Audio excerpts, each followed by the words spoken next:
Bonjour à tous, j'espère que vous allez bien, j'espère que vous êtes en forme. Je suis ravie de vous retrouver aujourd'hui et je suis ravie. euh, Moi, je suis contente, je suis plutôt contente. On aborde un thème autour de la sexualité. Ça fait longtemps que j'avais pas fait de vidéo là-dessus.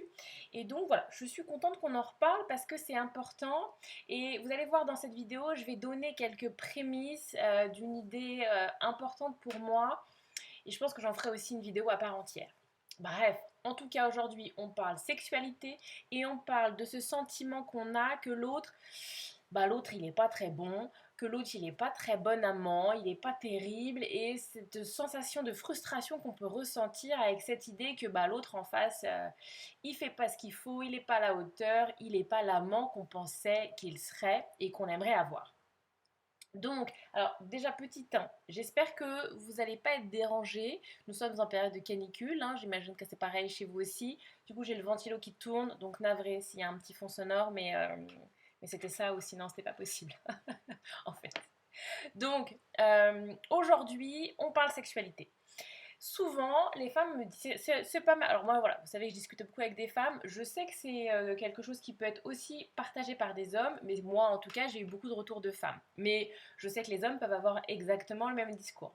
De, de me dire que l'autre en face n'est pas bon amant et qu'il y a un sentiment de décalage entre la sexualité qu'on a envie d'avoir, la sexualité qu'on pense pouvoir avoir avec l'autre, souvent c'est ça, il pourrait être mieux, il devrait être mieux, mais il y a aussi cette notion de il pourrait, bien souvent, comme s'il y avait une possibilité, mais que pour X raisons, ça ne se fait pas, et il y a effectivement cette déception, cette frustration, ce décalage.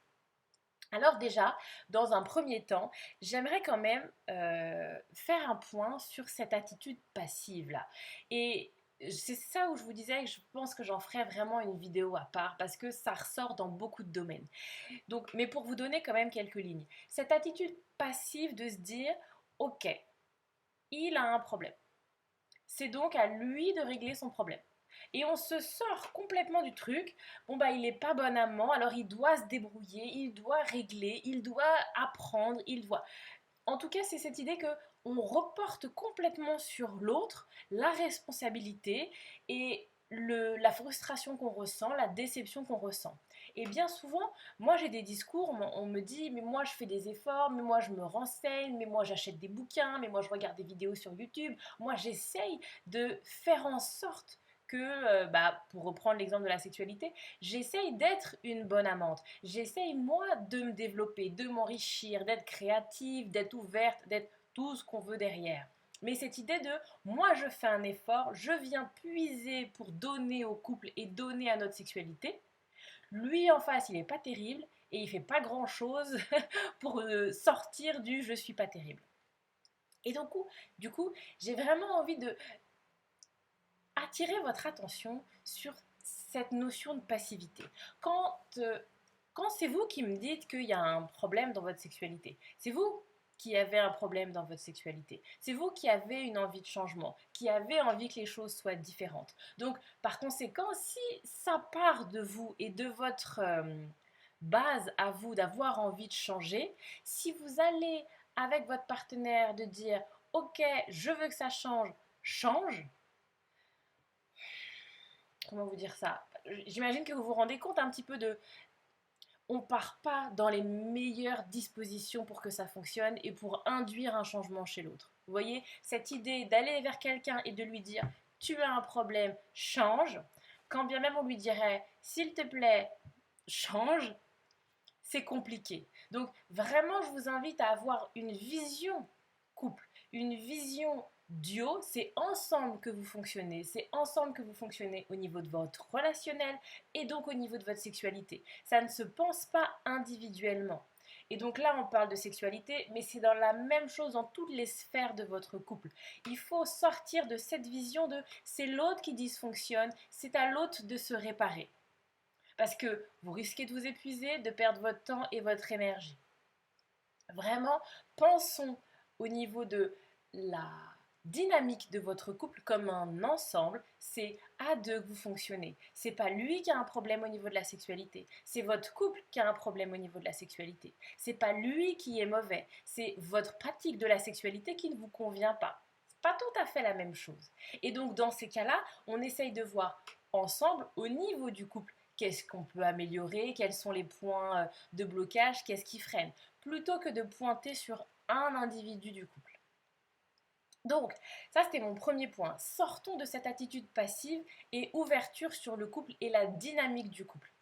Ensuite, ce que j'avais envie de voir avec vous, plutôt qu'effectivement d'être dans le il est pas bon, vraiment essayer de prendre le temps de définir, ok, de quoi j'ai besoin, de quoi j'ai envie, qu'est-ce qui moi m'intéresse, qu'est-ce qui fait que j'ai ce sentiment qu'il n'est pas bon, sur quoi ça repose, sur quoi je me base pour dire ça, qu'est-ce que j'aimerais mais que je n'ai pas, ou qu'est-ce que j'ai et que je ne veux pas que ça soit comme ça. De vraiment avoir une analyse plus fine que juste ce ressenti de c'est pas terrible. Et d'essayer de voir avec précision qu'est-ce qui manque, qu'est-ce qui peut être amélioré. Vous voyez, c'est vraiment cette idée d'aller dans un peu en dessous. Sortez du sentiment de il est pas bon. Ok, qu'est-ce que je veux et que je n'ai pas. D'aller dans quelque chose de plus fin, plus précis. Et bien évidemment, ensuite, une fois qu'on a fait le boulot de comprendre, alors on communique avec son partenaire. Plutôt là encore que plutôt que d'être dans une attitude passive de bah, j'attends. En fait, je veux recevoir, donc j'attends, et puis bah non, ce que j'ai, ça ne me convient pas. D'être plutôt dans quelque chose où vous allez vers l'autre. Ok, j'ai fait un travail sur moi, ce que j'aimerais, moi, ce que j'ai envie, et je viens t'en parler, je viens te le demander. C'est pas tout à fait la même dynamique. Et ce que je voulais voir aussi avec vous, c'est, comment on pourrait appeler ça? Je vais dire que c'est un peu aussi votre état d'esprit. Quand vous avez le sentiment en face que votre partenaire n'est pas un bon amant, c'est un jugement, c'est un état d'esprit que vous avez sur votre partenaire. Vous pouvez très bien, avec les mêmes faits, les mêmes circonstances de base, avoir une autre état d'esprit. Et je sais que moi j'ai rencontré des femmes qui m'ont pas dit mon conjoint est mauvais au lit, elles m'ont dit j'ai dû être dans une initiation. Et cette notion d'initiation érotique de l'autre, pas il est mauvais, mais il a des choses à apprendre, il doit mieux connaître comment moi je fonctionne et ce que moi j'aime. Et donc je vais lui, j'allais dire lui enseigner, le mot est peut-être fort, mais l'aiguiller, le guider pour que nous puissions trouver quelque chose qui me corresponde. Et donc on est sur une initiation, et là on n'est pas tout de suite sur quelque chose de négatif. C'est pas qu'il est mauvais, c'est qu'il a besoin d'être initié. Et je ne sais pas si tu vois la différence d'état d'esprit dans laquelle tu es et que tu sors de cette passivité et là encore tu reviens dans quelque chose de plus actif. Comment est-ce que je peux initier mon conjoint à la sexualité dont j'ai envie? Tu vois cette approche un petit peu plus en avant où tu es toi-même active. Encore une fois, je sais qu'il y a certaines qui me disent souvent non mais c'est encore à moi de faire des efforts, mais c'est lui qui a un problème Lucie et c'est moi qui... Oui, si tu m'en parles, c'est que le problème vient de toi. Si le problème, enfin que le problème vient de toi, que toi tu trouves qu'il y a un problème. Si toi tu trouves qu'il y a un problème et si toi tu as envie que ce problème s'améliore, alors effectivement, passe à l'étape d'après et va un petit peu plus loin, lance la dynamique. Ça ne veut pas dire qu'après c'est toi qui fais tout le job, mais c'est pas une mauvaise chose si c'est toi qui as l'initiative. D'ailleurs, j'ai fait une vidéo là-dessus.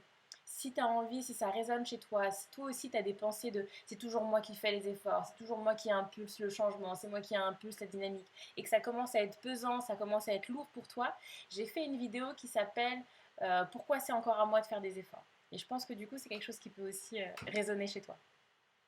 Bref, et pour terminer, j'ai aussi envie de dire comment dire ça? Que parfois, ce n'est pas qu'il est mauvais amant, c'est que vous n'êtes pas accordé. Je pense que dans la sexualité, mais un peu comme dans les relations humaines, il y a une...